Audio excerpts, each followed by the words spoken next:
ঈশ্বরের পিতা, আমরা এই সময় উপস্থিত হয়েছি মিস্টার মিসেস পৌল সরকার, তাদের পরিবারে যে আশীর্বাদ করেছ, উপহার দিয়েছ, কন্যা সন্তান দিয়ে প্রভু, সেই জন্য আমরা ধন্যবাদ দিতে এসেছি। আত্মীয় স্বজন, প্রিয়জন এবং মণ্ডলী সবাই মিলে প্রভু তোমার কাছে ধন্যবাদ, কৃতজ্ঞতা এবং এই উপহারের জন্য প্রতিজ্ঞায় আবদ্ধ হওয়া। তুমি যে ভালোবাসা দিয়েছ সেই ভালোবাসা আমরা প্রত্যেকে দিতে চাই, বিশেষভাবে পিতামাতা শিশুটির প্রতি দিবে প্রভু। তোমার পবিত্র আত্মা দান করো, যিশুর নামে চাই। আচ্ছা,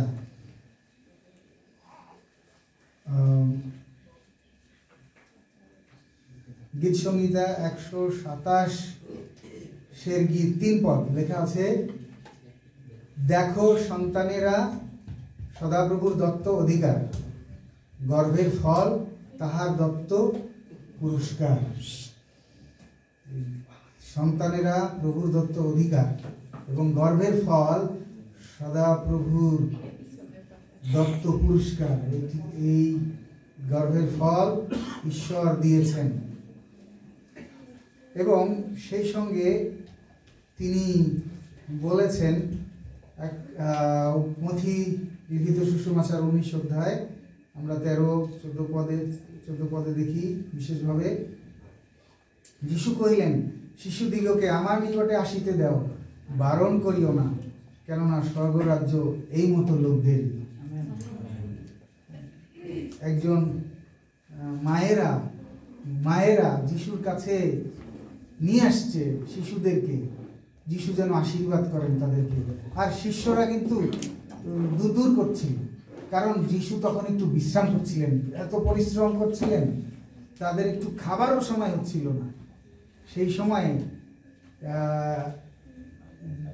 শিষ্যরা আসতে দিতেছিলেন না, কিন্তু শিশুদের যিশুর কাছে আনার কোনো সময়, ক্ষণ, দিন এগুলি নাই। যে সময় হোক যিশুর কাছে আনার জন্য এটি যিশুই বলেছেন, যেন শিশুদিগকে বারণ না করা হয়, তার কাছে আসতে বারণ না করা হয়। সুতরাং পিতামাতাগণ যিশুর কাছে শিশুদিগকে আনার জন্য অবশ্যই সচেষ্ট থাকবেন পিতামাতাগণ। এবং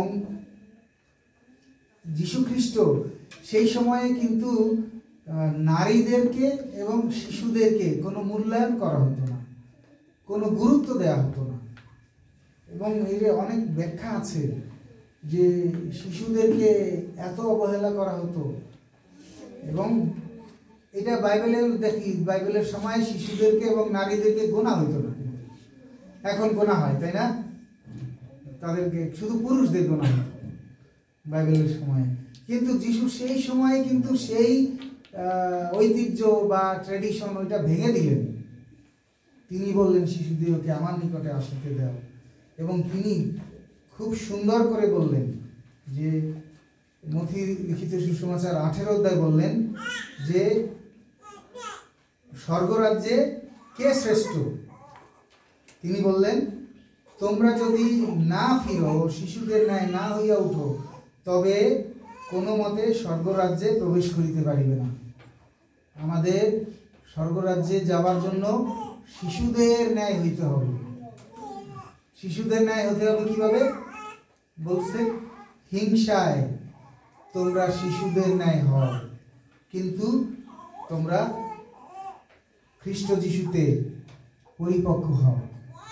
যদি কোনো সমস্যা হয় শিশুদের ভিতরে, এই মারামারি, এই তাদের ভুল বোঝাবুঝি, 2 মিনিট 3 মিনিট 5 মিনিট পরে আবার তাদের সরি চাওয়াও লাগে না, সরি বলাও লাগে না, তারা মিলে যায়, আগের মতোই খেলাধুলা করে মিলে যায়, কোনো মনে থাকে না। এইটা হলো বিষয়।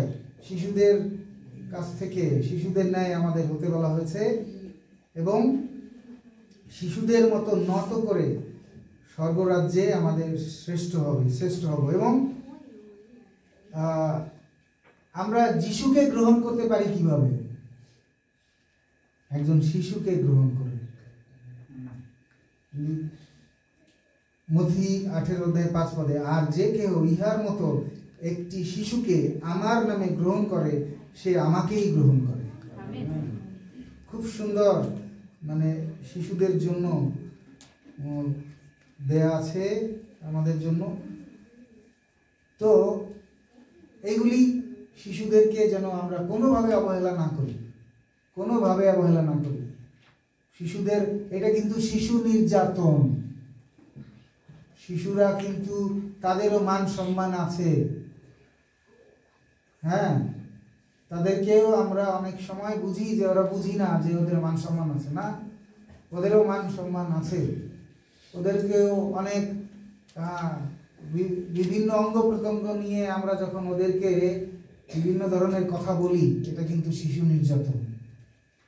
এই জন্য শিশু নির্যাতনের বেলায় যীশু খ্রিস্ট কিন্তু খুব কড়া, এই দিকে কোনো ছাড় নাই, কড়া বলছেন, কড়া ওয়ার্নিং দিয়েছেন। কি বলেছেন 6 পদে, মথি 18:6 কিন্তু যে ক্ষুদ্রগণ আমাতে বিশ্বাস করে, যে কেহ তাহাদের মধ্যে একজনেরও বিঘ্ন জন্মায়, তাহার গলায় বৃহৎ জাতা বাঁধিয়া তাহাকে সমুদ্রের অগাধ জলে ডুবাইয়া দেওয়া বরং তাহার পক্ষে ভালো।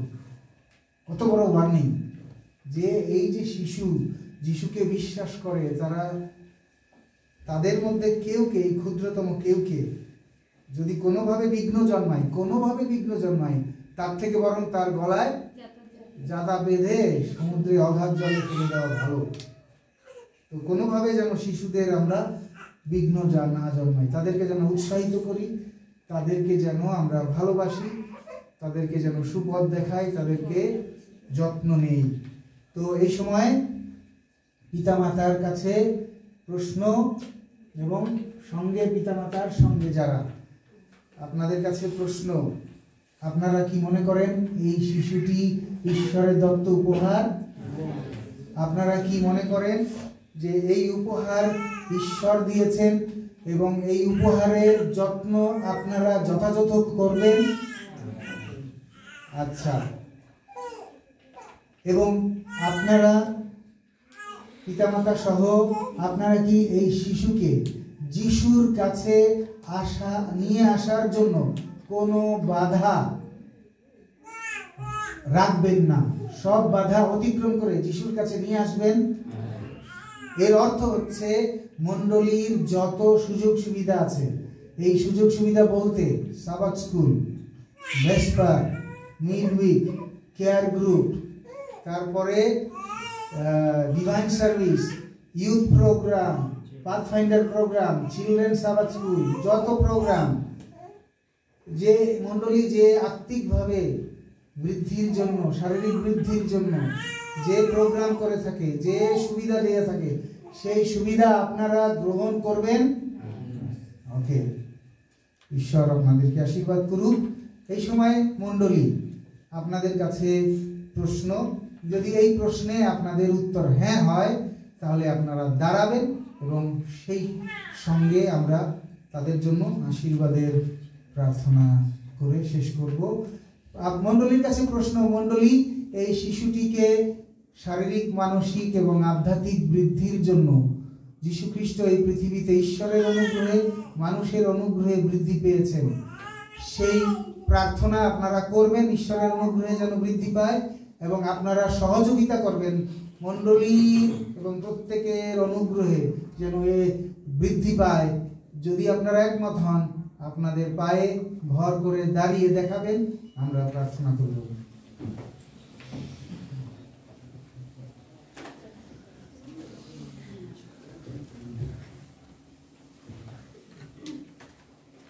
আসুন আমরা প্রার্থনা করি। স্বর্গের ঈশ্বর, তোমাকে ধন্যবাদ দিই, প্রশংসা গৌরব করি। আজকের এই গৌরবের দিনে, প্রশংসার দিনে, আশীর্বাদের দিনে এলিনা সরকারকে, পল এবং লিমা সরকারের পরিবারের দেবার জন্য, তাদের প্রার্থনার উত্তর দেবার জন্য, মণ্ডলীর প্রার্থনার উত্তর দেবার জন্য প্রভু তুমি তারকে আশীর্বাদ করো। প্রভু তুমি তার প্রতি তোমার মুখ উত্তোলন করো, তুমি তাকে আশীর্বাদ করো। প্রভু তুমি তাকে শান্তি দান করো। তুমি তাকে রক্ষা করো, এই প্রার্থনা প্রভু যীশু খ্রিস্টের নামে চাই, আমেন। ঈশ্বর তোমাকে আশীর্বাদ করুন।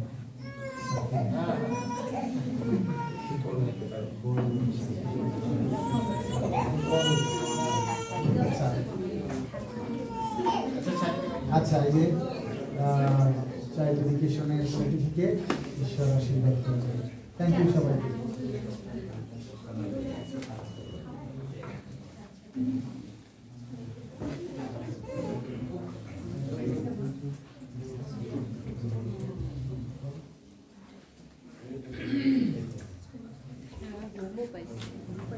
ধন্যবাদ দিই মহান ঈশ্বরকে, কারণ তিনি এই সুযোগ দিয়েছেন আমার সন্তানকে উৎসর্গ করার। তো আসলে কিছু না বললে নয়, ধন্যবাদ দিই আমার এই সুযোগের জন্য। গীত সংহিতা 116 অধ্যায় বলছে যে আমি সদাপ্রভু হইতে যে সকল মঙ্গল পাইয়াছি তাহার পরিবর্তে তাহাকে কি ফিরাইয়া দিব। সুতরাং আজকে আমার আসলে ফিরাই দেওয়ার মতো ঈশ্বরকে কিছুই নাই। এবং কিন্তু নিচের একটি পদে আহ্বান করা হয়েছে, আমার ঈশ্বর যদি আমাদের মঙ্গল করে, আমাকে মঙ্গল করে, কিন্তু আমার কিন্তু তার পরিবর্তে কিছুই ফিরে দেওয়ার মতো সামর্থ্য বা কিছুই নাই। কিন্তু একটা জিনিস নিচে আছে, সেটি আমি পেয়েছি। বলা আছে আমি পরিত্রাণের পানপত্র গ্রহণ করিব এবং সদাপ্রভুর নামে ডাকিব। আমি কিছুই ফিরাই দিতে পারি না, কিন্তু আমি ঈশ্বরকে গ্রহণ করতে পারি। কারণ আপনাদেরকে সকলকে ধন্যবাদ দিই যে আমার মেয়ের জন্য, আপনারা সংক্ষেপে বলি যে আমরা ইবিএম মহিলা মেম্বার্স সবাই আমার অনেক অনুষ্ঠান করেছেন সেই বেবি শাওয়ারের সময়। এবং বিশেষভাবে ধন্যবাদ দিই আমাদের চার্চ পাস্টার এবং সুজন ত্রিপুরাকে, কারণ আমার ওয়াইফ যখন ডেলিভারি হয় তখন অনেক রক্তের প্রয়োজন ছিল, তখন তারা দুইজন এগিয়ে গিয়েছিল, সাহায্যের রক্ত দিয়ে সাহায্য করছে। আমি বড়ই কৃতজ্ঞ। এবং অনেক আসলে আমার মেয়ে হচ্ছে কি জানেন, মেয়ে হচ্ছে আসলে প্রার্থনার ফল, আর কিছুই না। এখানে আমার পরিবারের মা বাবা, আমার শ্বশুর শাশুড়ি এবং আত্মীয় স্বজন এবং আপনারা যে ফলটি অনেক জায়গায় ঘুরে ঘুরে প্রার্থনা হয়েছে, কিন্তু আপনাদের প্রার্থনায় এসে আমি ফল পেয়েছি। আর আরেকটি বাইবেলের পথ পড়ে আমি শেষ করতে চাই, অনেক কিছু বলার ছিল কিন্তু বলবো না। জিরোমিও 29 অধ্যায় 11 পদ, এখানে বলা আছে, কেননা প্রভু বলেন, আমি তোমাদের পক্ষে যে সকল সংকল্প করিয়াছি তাহা আমি জানি, সেই সকল মঙ্গলের সংকল্প, অমঙ্গলের নয়, তোমাদিগকে শেষ ফল ও আশ্বাস সিদ্ধ দিবার সংকল্প। সুতরাং আমার মেয়ে ছোটবেলায় মণ্ডলী খ্রিস্টিতে আমি চাবো যতদিন যায় খ্রিস্টেতে যেন বৃদ্ধি পায়, এবং এর জন্য যে কি সে ডক্টর হবে না উকিল হবে না কি হবে না টিচার হবে, সেটা আমার দায়িত্ব না। ঈশ্বর তা প্রতিজ্ঞা করছেন যে এটা ঈশ্বরের দায়িত্ব। সুতরাং ঈশ্বর যেন আমাদের প্রত্যেককে আশীর্বাদ দান করেন এবং আমার মেয়ের জন্য আপনারা সকলে প্রার্থনা করবেন। Thank you.